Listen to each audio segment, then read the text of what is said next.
Um bom dia a todos. Bom dia. Um bom dia a todos também. Mais uma vez estamos aqui atendendo a esse convite fraterno, deste grupo que nós já abrigamos o nosso coração e vocês têm nos recebido tão carinhosamente aqui. E hoje nós fomos convidados para falar sobre esse tema, sobre a influência dos espíritos, particularmente sobre como é que nós podemos afastar a influência dos maus espíritos. Mas, se vocês prestarem atenção, antes de nós falarmos sobre a questão da influência dos maus espíritos, nós iniciamos essa abordagem falando sobre a influência dos espíritos. Porque não tem como nós entendermos como é que eu posso afastar os maus se eu não entender esse mecanismo da influência dos espíritos. Então nós precisamos entender estas duas coisas. Por que os espíritos fazem parte da nossa vida e por que nós, de uma forma ou de outra, acabamos atraindo os maus espíritos e eles passam a influenciar a nossa vida. Esse tema, talvez, ele seria muito mais difícil de nós compreendermos se nós não tivéssemos a explicação espírita. É o espiritismo que vem nos explicar estas relações que se estabelecem entre nós que estamos encarnados e aqueles que estão desencarnados. Então, antes do século XIX, que é quando nasce a doutrina espírita, em 1857, com Allan Kardec, nós tínhamos uma visão muito equivocada sobre estas relações. Aliás, muitas das vezes nós espíritas somos acusados de ter aberto as portas do mundo espiritual para que os espíritos viessem e passassem a fazer parte desse mundo do qual nós vivemos. Pelo fato de nós termos, dentro da nossa prática regular, esta interação com os espíritos. Mas, na verdade, isso não procede. Por quê? Porque desde que o mundo é mundo, e desde que nós estamos aqui neste mundo material, sempre existiram os desencarnados junto a nós que estamos aqui. A grande diferença é que nós não sabíamos interpretar aquilo que se passava, aquilo que nós sentíamos, aquilo que acontecia nisto que hoje nós chamamos, com esse nome bonito, esse mundo transcendental que cerca a todos nós aqui na Terra. Então não fomos nós espíritas que criamos estas relações. Estas relações entre nós encarnados e os desencarnados, elas sempre existiram, desde a mais longínqua antiguidade que nós possamos imaginar. Os espíritos sempre existiram e nós encarnados aqui também existimos. A única diferença é que ocorre esse processo natural de alternância. Agora nós estamos no corpo físico e eles estão fora do corpo físico. Pelo processo natural de idas e vindas, chegadas e partidas, encarnações, morte, reencarnações, nós vamos alternando os papéis. Daqui a pouco nós estaremos de volta no mundo espiritual, que na verdade é o nosso mundo natural.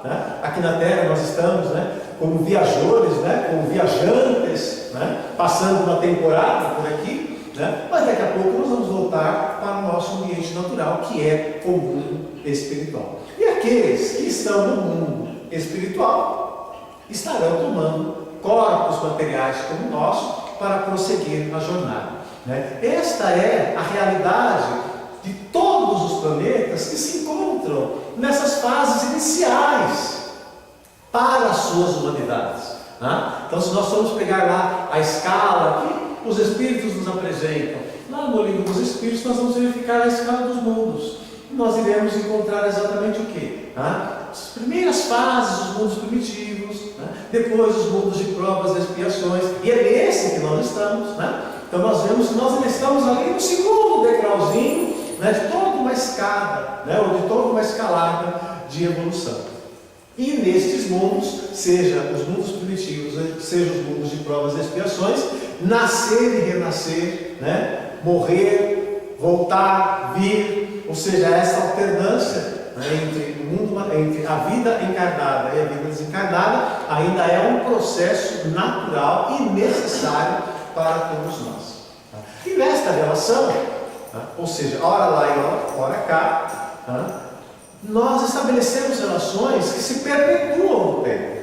Então, embora nós estejamos aqui no corpo de carne, aqueles com os quais nós temos as relações naturais de afetividade, embora eles estejam no mundo espiritual, nós ainda não temos as nossas relações naturais.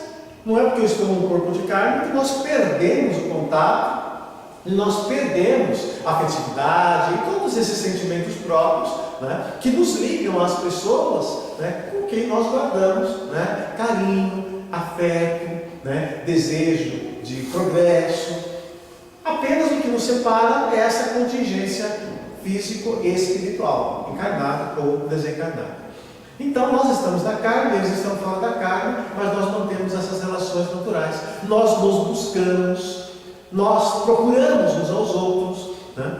O dormir, vamos chamar desta forma, né? Toda vez que nós repousamos, o corpo fica no leito, nós nos desprendemos do corpo físico e vamos em busca daqueles com os quais nós temos essas relações espirituais. Mas eu nunca me lembro de nada. O não lembrar-se de nada não significa que você não se relacionou, que você não esteve com outros.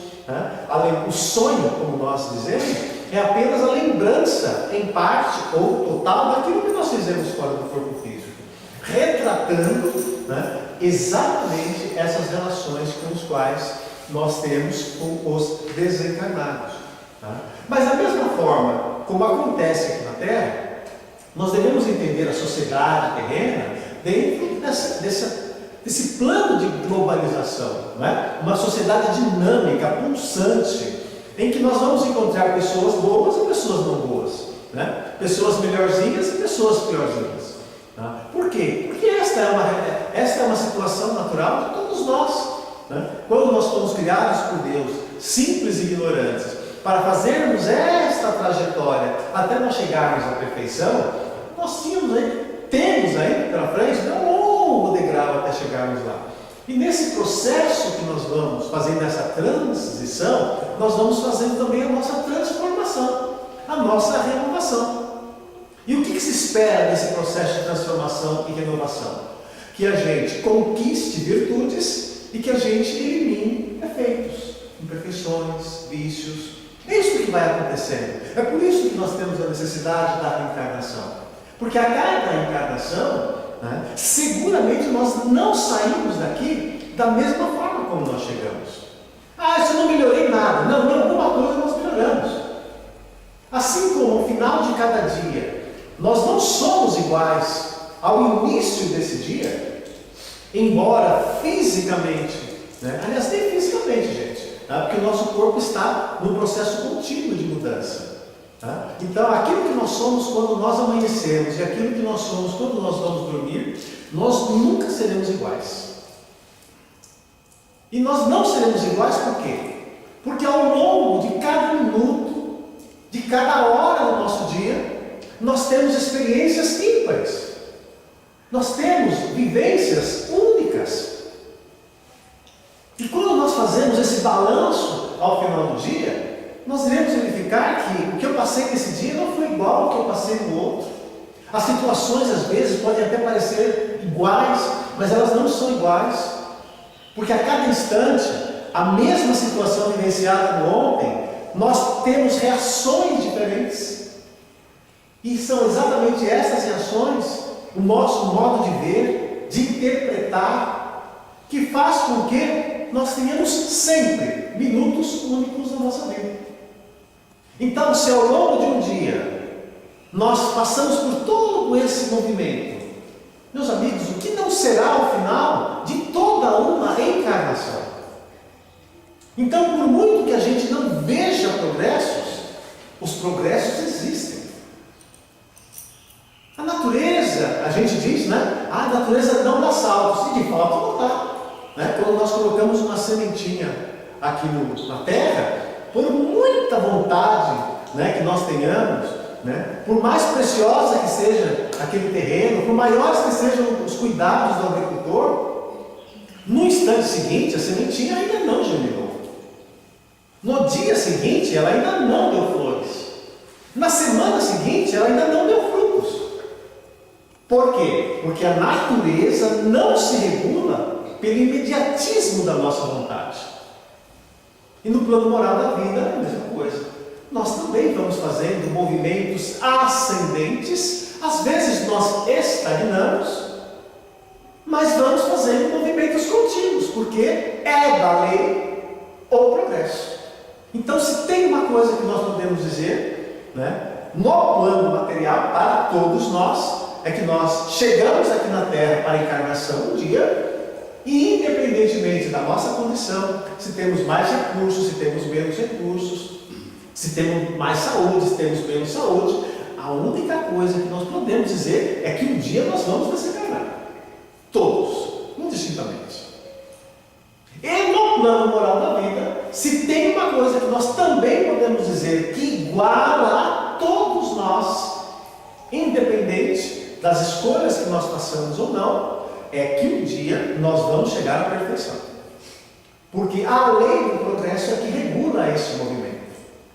Ah, mas eu não quero ser perfeito, mas você vai ser. Porque esta lei não é por uma vontade ou arbítrio do homem. É uma lei de Deus, e todos nós estamos abarcados por ela. Então, nós falávamos que a sociedade encarnada era uma sociedade muito dinâmica, era uma sociedade muito diversa, era uma sociedade muito plural. E o mundo espiritual não é diferente. Porque o que é o mundo espiritual, se não uma cópia, ou poderíamos até inverter, o que é o mundo material, se não uma cópia imperfeita do que é o mundo espiritual. Então, tudo que vocês olharem, tudo que nós olharmos para este mundo em que nós vivemos, com essa diversidade, com essa pluralidade, é o mundo espiritual. Ah, mas eu só vou saber o que é o mundo espiritual quando eu desencarnar. Não! Nós não precisamos desencarnar para saber o que o mundo espiritual é. O mundo espiritual é isso aqui que nós temos aqui na Terra. Com as mesmas virtudes, com os mesmos vícios, com os mesmos pecados. Por quê? Porque simplesmente a morte não transforma nada em ninguém. Então, se nós fôssemos tomados por um movimento de desencarne coletivo aqui, nós iríamos despertar no mundo espiritual com qual olhar, meus amigos? O mesmo olhar que nós estamos aqui. Nós iríamos olhar para o lado, iríamos encontrar as mesmas pessoas, essas mesmas pessoas teriam as mesmas virtudes, os mesmos defeitos, apenas sem um corpo de carne. Então, se a morte não faz essas transformações, nesse imediatismo, seguramente o mundo espiritual é a mesma coisa que nós temos aqui na Terra. Com apenas a diferença de que não teremos mais esse corpo de carne aqui. Então, se aqui na Terra nós temos os devidos cuidados em relação às relações que nós estabelecemos uns com os outros, com os nossos filhos, a gente recomenda, olha, cuidado com as pessoas, não aceite qualquer coisa de um estranho, entendeu? Cuidado do caminho que você vai fazer. Nós não falamos isso para os nossos filhos, com o objetivo de protegê-los de situações pelas quais eles não precisariam passar? Olha, qual é a diferença em relação ao mundo espiritual? Por que nós fazemos isso com os encarnados, entre nós mesmos? Nós fazemos isso porque nós reconhecemos que o mundo em que nós vivemos, ele tem essa diversidade. Pessoas boas e pessoas não boas. Neste mundo em que nós vivemos, nós não trazemos para dentro da nossa casa uma pessoa que a gente não conheça, um desconhecido. Nós não trazemos para a nossa casa, para dentro da nossa casa e da nossa convivência, pessoas que nós sabemos reconhecidamente, entendeu? São pessoas ainda más. Por que nós não fazemos isso? Por causa dos cuidados. E é por isso que nós orientamos os nossos filhos a tomarem esses cuidados com estranhos. espiritual é diferente disso, gente? Nada diferente. É a mesma coisa. Mas tem uma diferença essencial. E essa diferença essencial passa pelo conhecimento. Como nós não vemos os espíritos, mas nós nos relacionamos com eles pelas afinidades, pelos pensamentos, pelos sentimentos e pelas vontades, a gente acaba trazendo para a nossa vida espíritos bons e espíritos não bons. Então, se aqui no nosso dia a dia a gente olha para uma pessoa, ou a gente tem conhecimentos que nos permitem separar, o joio do trigo, espiritualmente falando, nem sempre isso acontece. Porque a ignorância faz com que a gente flerte com aquilo com o qual nós não deveríamos fazer, pelos riscos potenciais que podem surgir a partir dessas relações. E aí nós voltamos a dizer que isto acontece quase sempre por uma ausência de conhecimento e por uma falta de vigilância. Já não está dito no provérbio, orai e vigiai, que hoje mais modernamente as pessoas falam vigiar e orar, porque não adianta a gente estar orando e não vigiando. Porque eu oro aqui, não vigio ali e volto a fazer tudo aquilo que eu, na minha oração, disse que não ia fazer. Então, o vigiar e orar talvez seja realmente uma ordem mais apropriada para os fins que todos nós objetivamos. A gente está em vigilância, está em atenção, e aí a gente vai, a gente ora, nossa prece vai até mais longe, gente. Mas quando a gente ora e não vigia, ela bate e volta. Então nós queremos dizer que no mundo em que nós vivemos, encarnados ou desencarnados, manter relações é um processo absolutamente natural. Nós vivemos na Terra e é da necessidade humana manter relações. Por isso que Deus nos criou pares que eu quero dizer no sentido iguais em necessidades e possibilidades. Nós precisamos uns dos outros. Nós precisamos dessas relações que nós estabelecemos para depurar as nossas relações, para depurar a nós interiormente.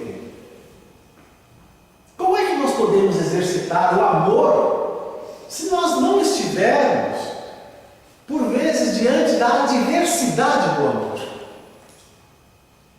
É por isso que nós sempre dizemos que, olha, amar quem nos ama, gente, é muito mais fácil do mundo. É só devolver. Bate e volta igual. Mas Jesus foi tão preciso no ensinamento, e o seu evangelho é tão preciso, que ele adverte que o nosso dever de amar não se restringe àqueles que nos amam.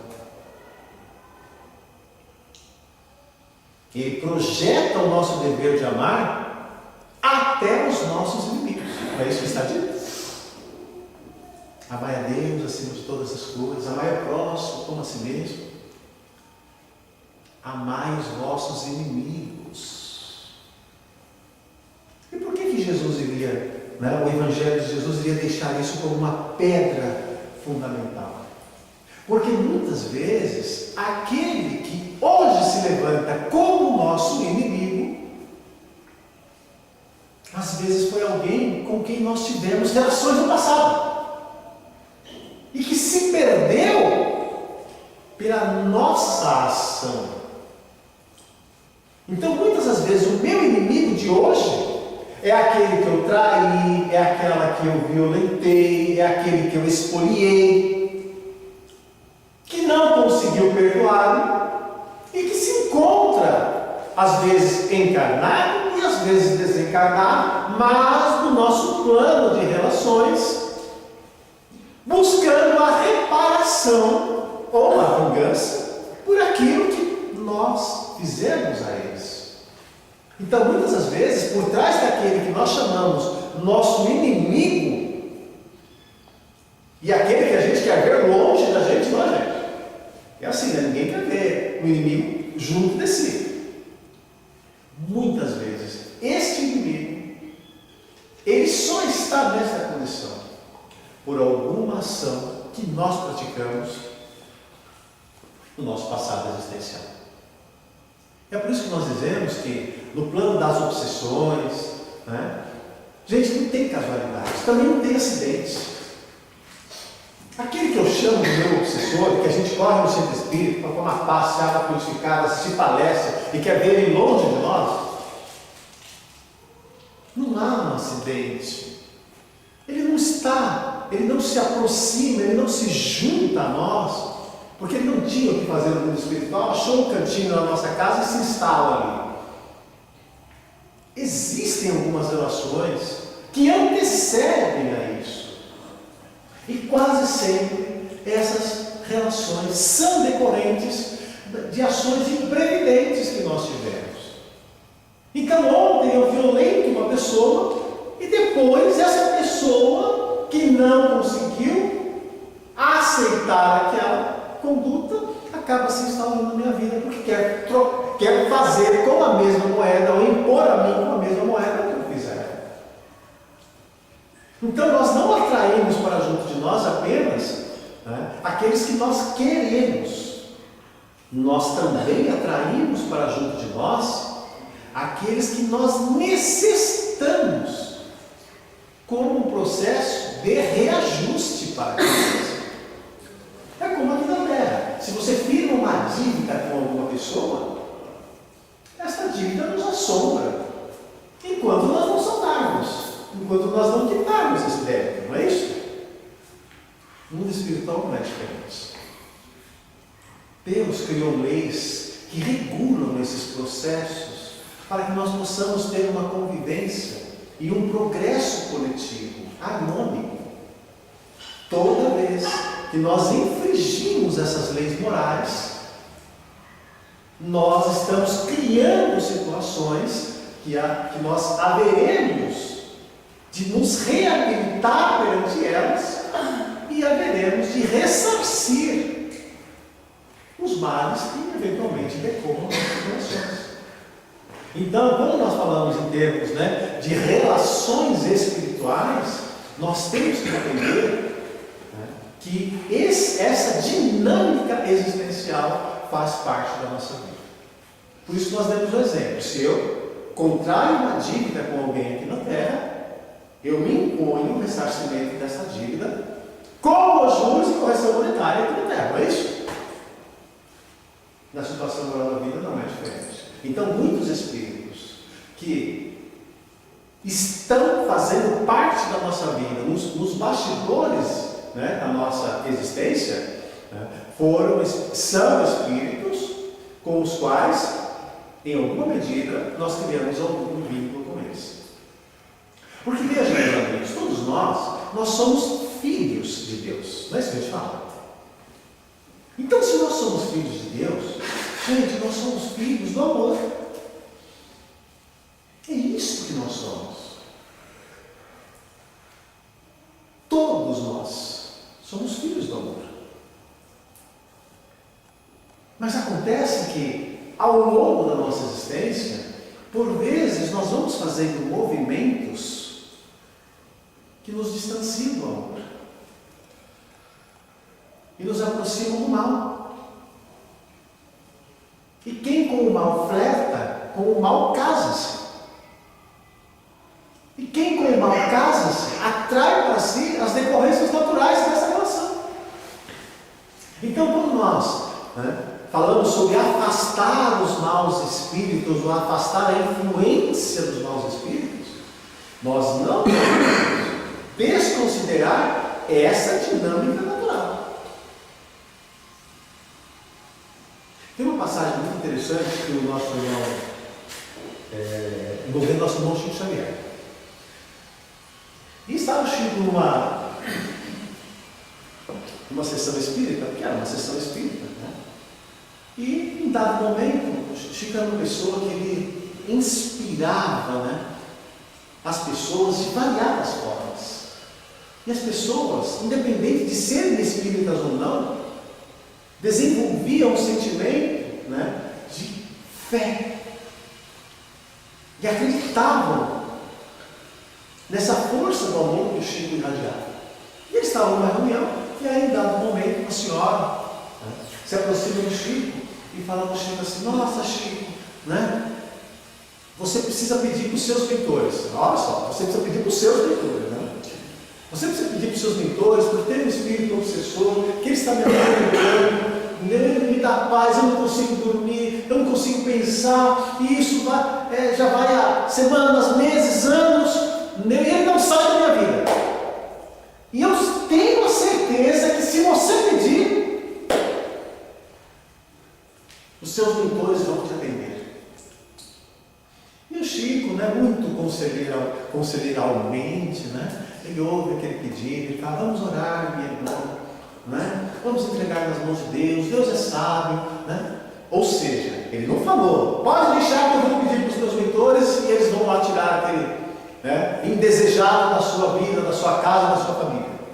Não, ele simplesmente falou: vamos entregar nas mãos de Deus, né? Deus sabe mais do que nós. E aí passou. O trabalho continuou, a mulher foi embora, vieram outros e outros e outros, né? O Chico era uma coisa interessante, que ele tinha uma força de trabalho que realmente era incomum, né? Ele era um funcionário público, trabalhava como todo funcionário público. Você sabe que funcionário público é escravo do povo, né?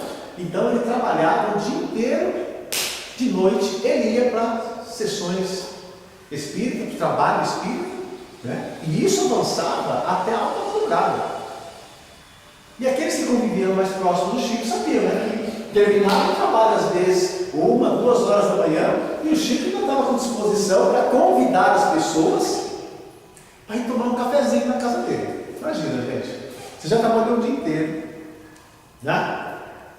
Foi para o trabalho de hoje, terminou lá para 1, 2 horas da manhã, terminava o trabalho e não convidava o pessoal para tomar um cafezinho, e no outro dia ele ia trabalhar, não ia descansar não.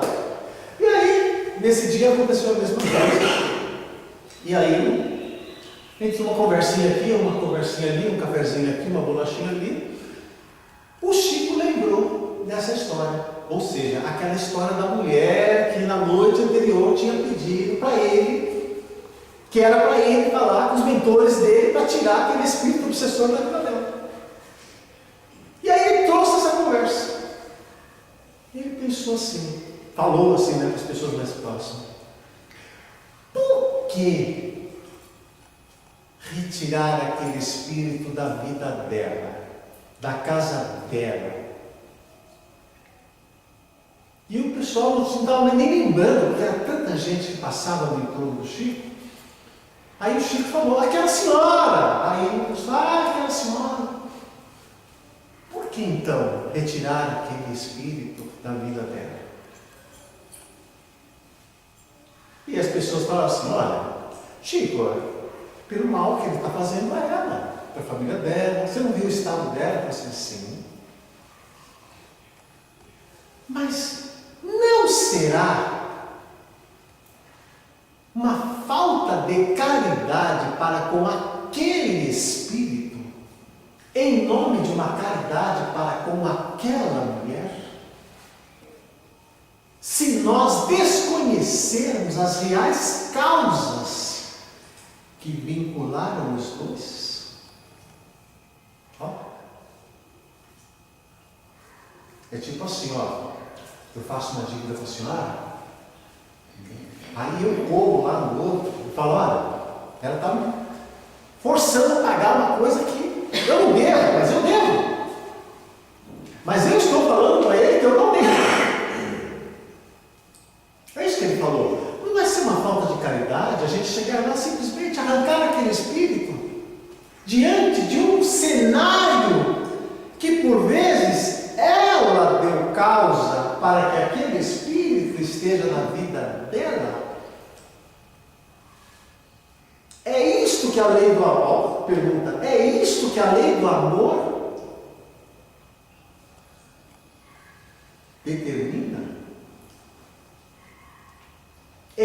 a lei do amor que, em benefício de A, subtrai o direito do B?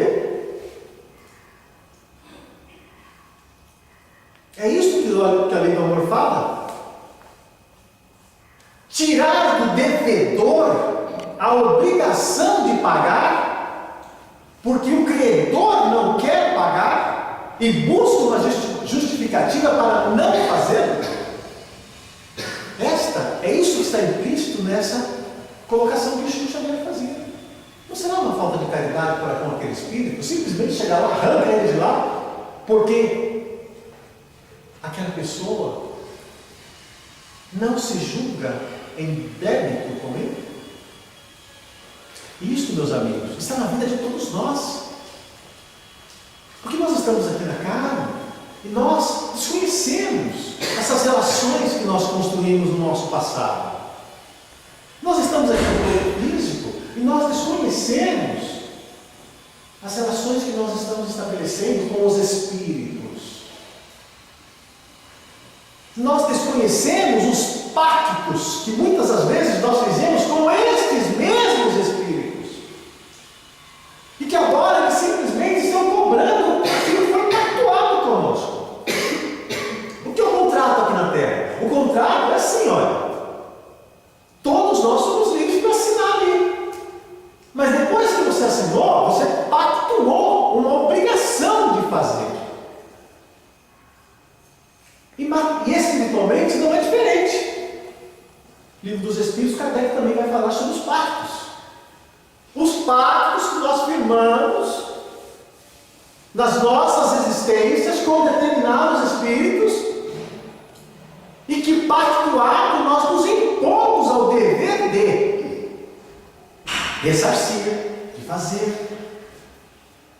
Então é isso que o Chico estava dizendo. Não é falta de caridade a gente chegar lá agora, arranca aquele espírito só porque ela não quer mais.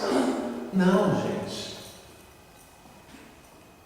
Então, nessa proposta, como é que nós podemos afastar a influência dos maus espíritos? Primeiro, nós precisamos entender esse movimento natural entre nós e os desencarnados. Como que nós criamos essas relações? E depois nós entendemos que, muitas vezes, o mau espírito só está presente na minha vida, porque, gente, pelo tipo de pensamentos, sentimentos, vontades, abertura de oportunidades. Aqui na Terra a gente brinca dizendo que a oportunidade faz o bom ladrão, não é isso? É verdade ou mentira, gente?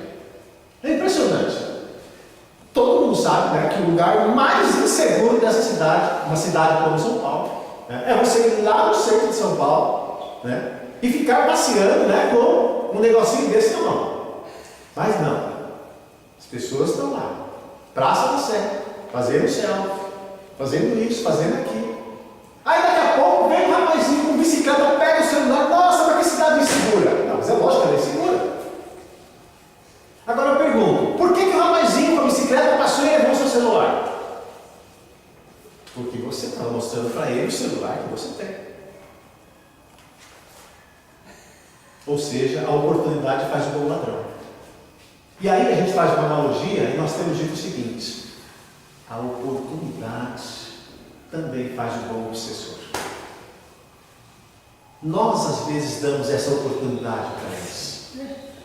Aí quando eles vão se comunicar no centro espírita, na reunião mediúnica, eles falam o seguinte: mas eles me chamam, eu apenas atendo. Aí a gente fala assim: não, eu não chamei ninguém. Chamei.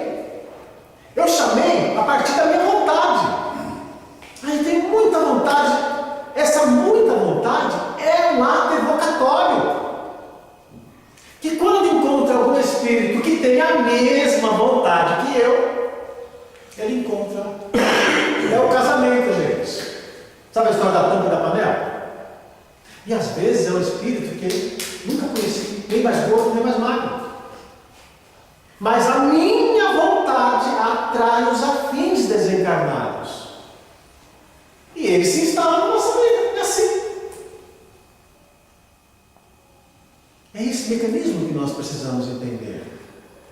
E é por isso que quando Kardec faz essa pergunta no livro dos Espíritos sobre como afastar a influência dos maus espíritos, os espíritos já começam de plano dizendo: fazendo o bem.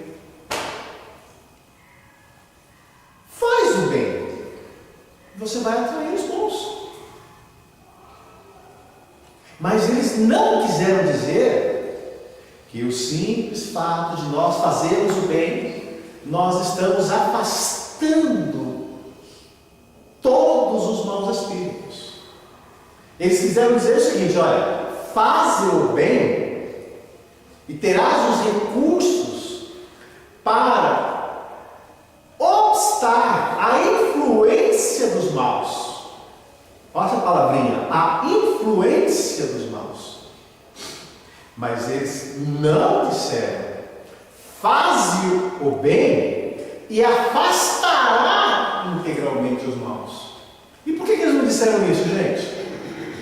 Eles não disseram isso porque muitos dos maus espíritos não estão ali por casualidade.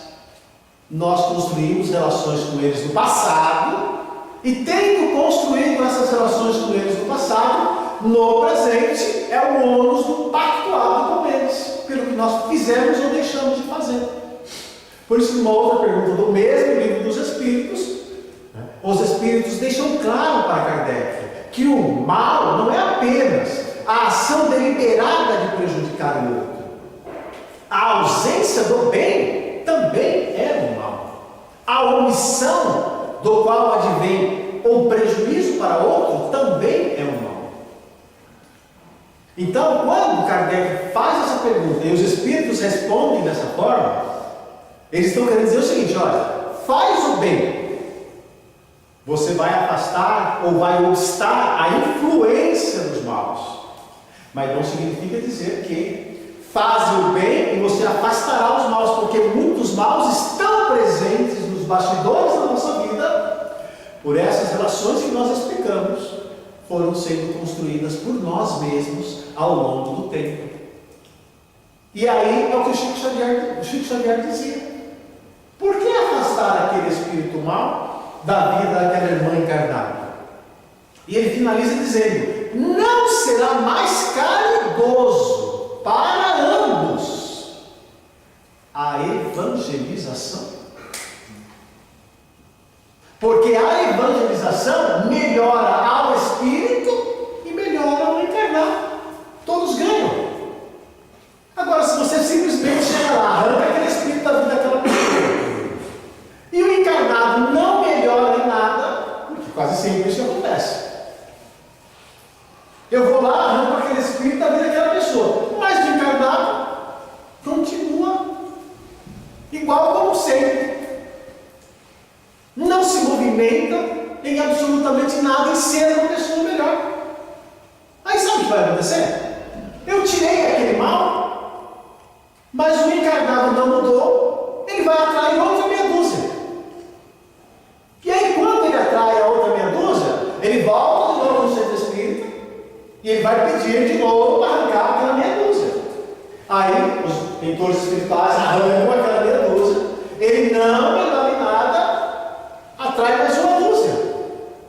Porque o problema, gente, não está nos que estão no nosso entorno, está naqueles que se atraem para junto de nós por aquilo que nós não mudamos. Então, nem sempre aquilo que nós chamamos de desobsessão, de tirar os maus espíritos, o mecanismo de socorro é esse.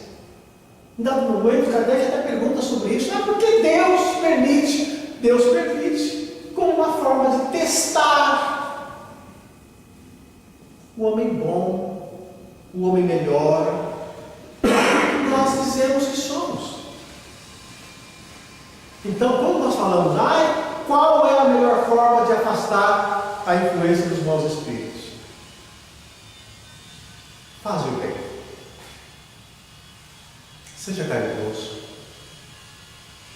Esforce-se a cada dia por ser uma pessoa melhor. Não há ninguém no mundo que seja inacessível à influência do bem. Eu posso até não entender, mas em algum momento nós vamos reconhecer que aquela pessoa não é mais a mesma.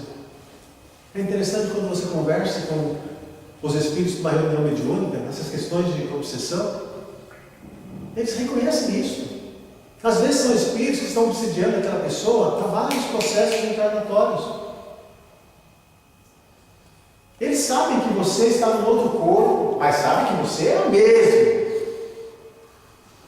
Mas eles reconhecem se você já melhorou em alguma coisa ou se você ainda continua sendo a mesma pessoa. Então é muito importante que a gente compreenda, né? E quando a gente fala em afastar a influência dos maus espíritos, não significa arrancar de nossa vida compromissos morais que nós estabelecemos com esses espíritos em algum momento de nossa existência. Então a dívida que eu contraí com ele, em algum momento, nós teremos que enfrentar esse pagamento, esse ressarcimento. E às vezes esse ressarcimento já começa ali, no nosso dia a dia.